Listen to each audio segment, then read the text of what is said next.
Hello students and namaste everyone. I am Dhaval sir and our today's topic is your standard 8th literature part, unit number 8. Chapter name is A Short Monsoon Diary by Ruskin Bond. Okay. Students, we have already discussed the first part of this chapter in lecture number 1, and today we are going to discuss the second part of this chapter, that is from the date, that is August 2nd. Okay, so we had seen uh, that how Ruskin Bond describes about Missouri, okay, the winter season and the insects uh, and the birds and the flowers, how do they bloom out and everything. Okay, so that was all discussed in part 1 of this chapter. So in the second part, let's begin and see. Okay, August 2, all night the rain had been drumming on the corrugated tin roof. So corrugated means we have seen the roof that is bent like this. Okay, so that is known as corrugated tin roof. Corrugated means bend in folds. Okay, tin roofs you have seen which are having this type of folds, right? So that is known as corrugated tin roof. And drumming means the uh, kind of noise which is created because of the falling of the rain. Okay, so all night the rain had been drumming on the corrugated tin roof. There has been no storm, no thunder, just the steady swish of a tropical downpour. Swish means it is a kind of a sound which is created because of the rain. Okay, and tropical downpour, so a medium rainfall which is going on. It helps me to lie awake. That means because of the drumming sound of the rain, the poet is not able to sleep and is lying awake. Okay, at the same time, it does not keep me from sleeping.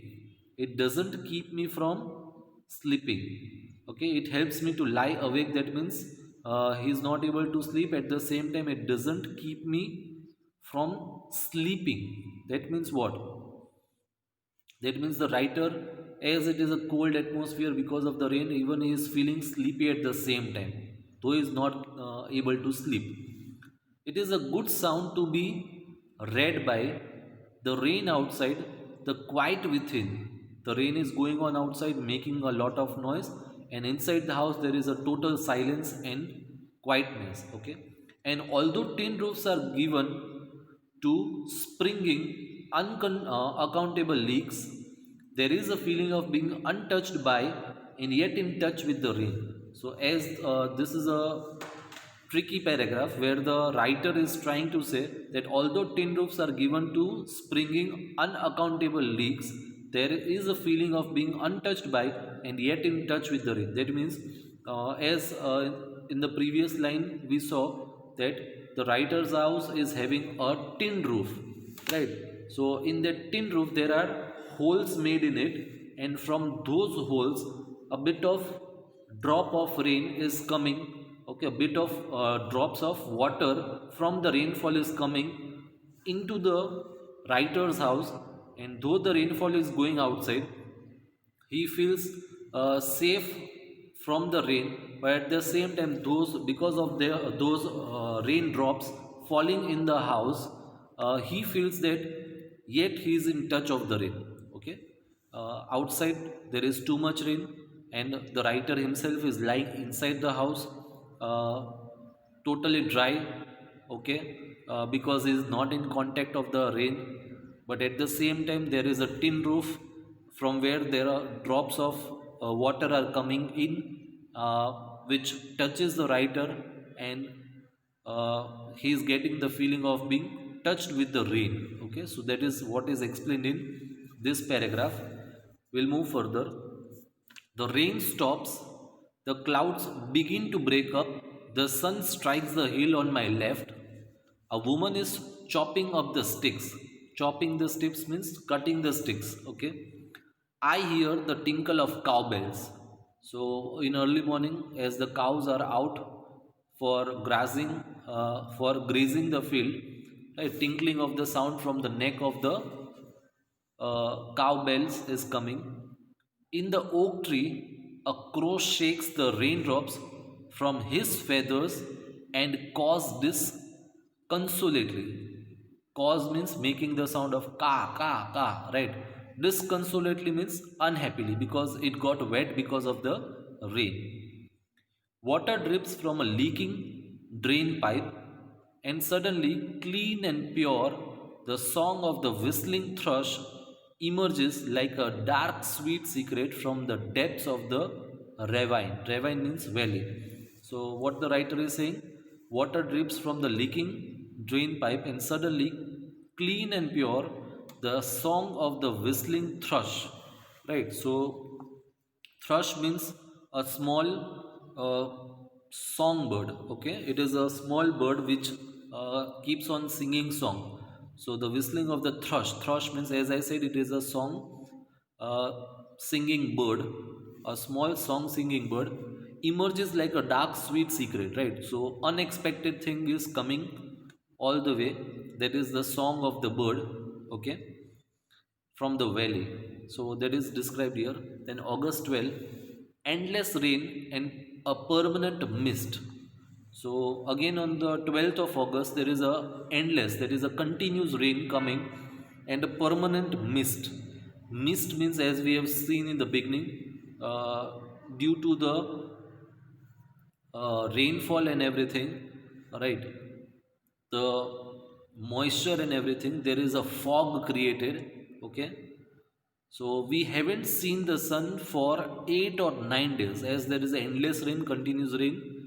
The clouds are formed, there is a fog everywhere, and due to it, the sun could not be seen for continuous 8 or 9 days. Everything damp and soggy.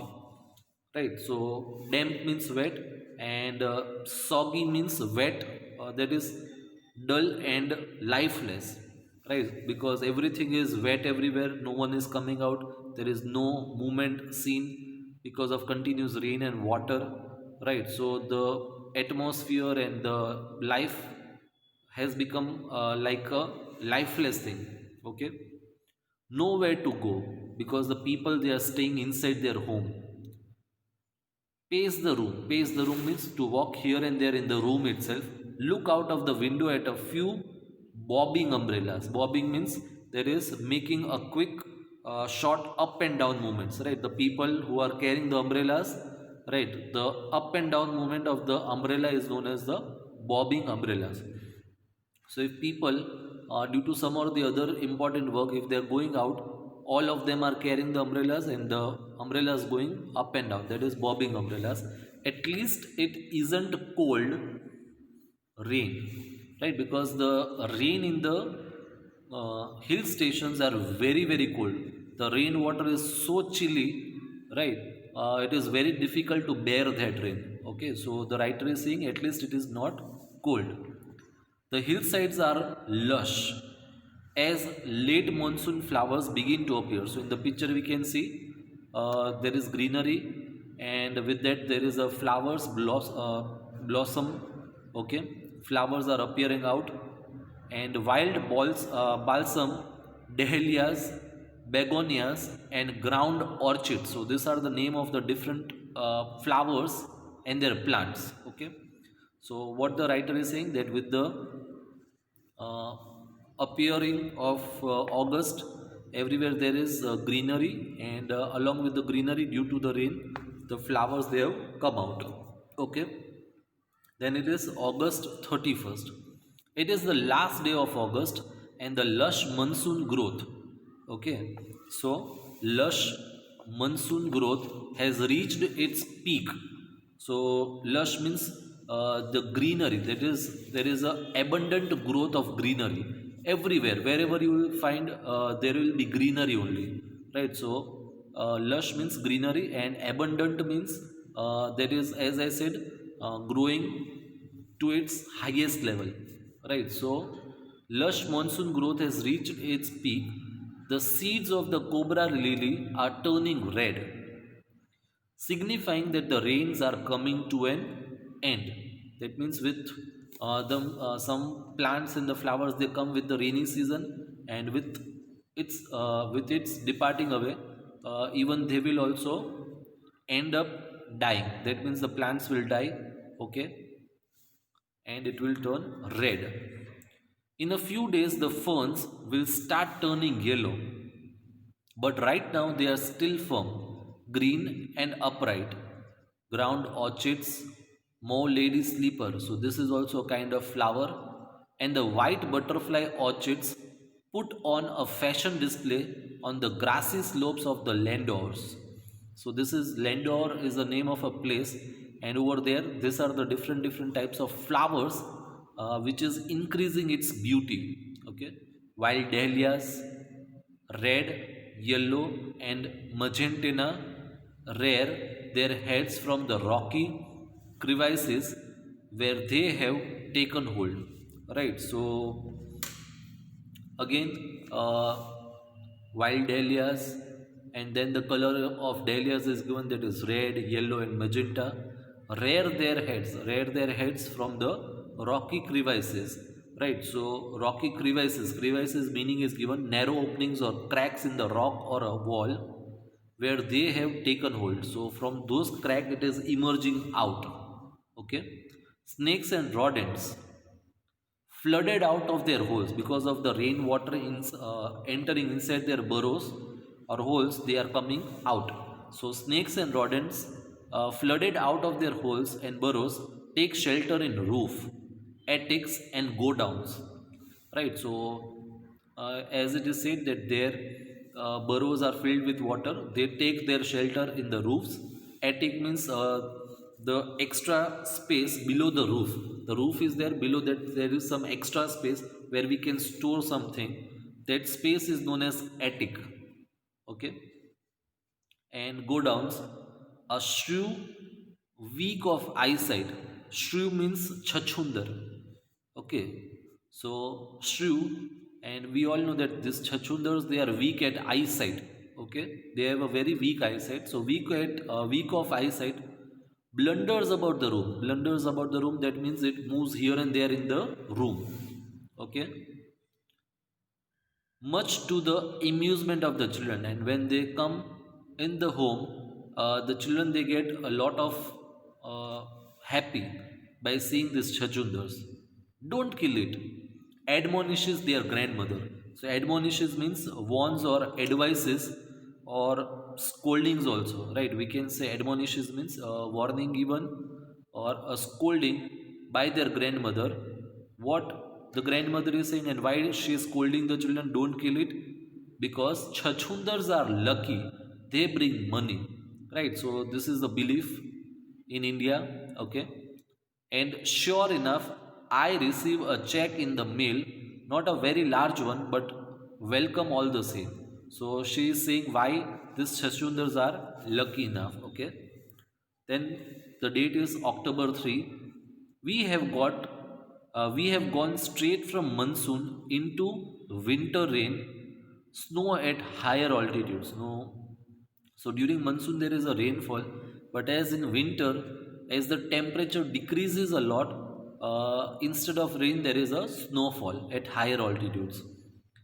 After an evening hailstorm, the sky and hills are suffused with a beautiful golden light.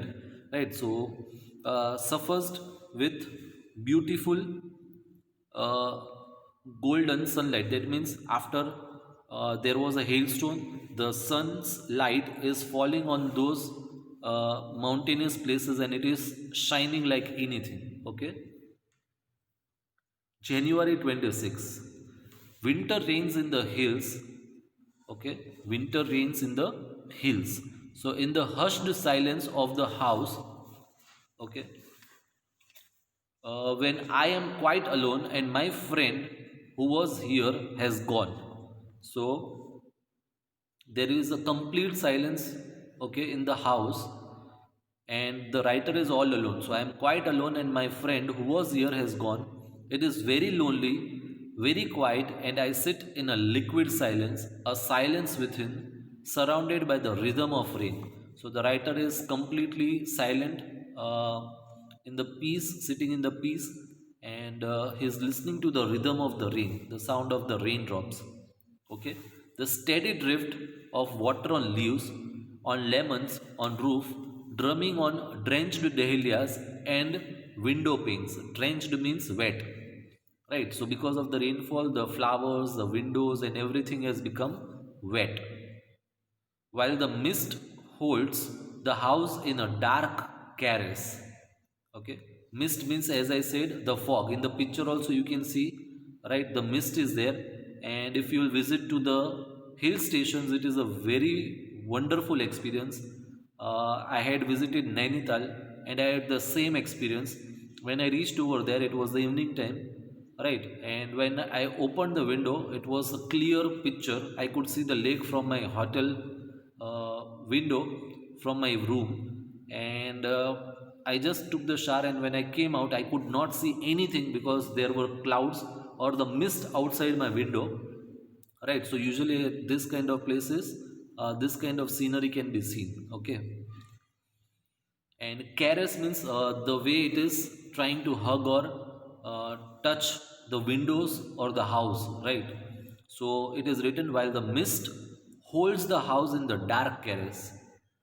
As I pause near a window, the rain stops and starts again, and the trees, no longer green but grey, menace with me with their loneliness. So caress meaning is given touching or holding lovingly. Menace means threaten. Okay.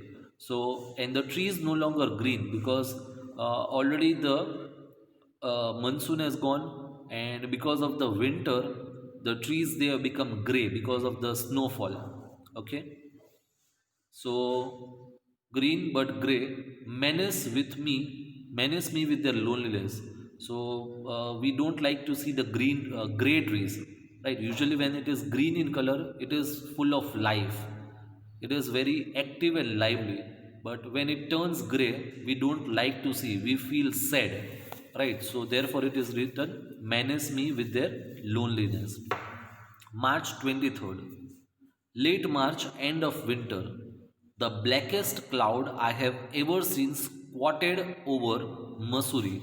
Right, so squatted over Missouri. That means it has occupied its space, or it has come and sat on Missouri. The writer is trying to explain that. Right. So squatted over Missouri, and then it hailed marbles for half an hour. That means there was a hailstone. Okay, hails means a piece of uh, snow or ice which is falling from the sky. So hailed marbles for half an hour, nothing like a hailstone to clear the sky. Even as I write, I see a rainbow forming. So before half an hour there was a hailstone, and later on, uh, nothing like a hailstone to clear the sky. That means before half an hour there was a hailstone, and immediately after half an hour the sky is totally clear, and a rainbow could be seen forming over there, right. So that's the end of the chapter, and I end my explanation of this lecture over here. And I thank you everyone for watching my video.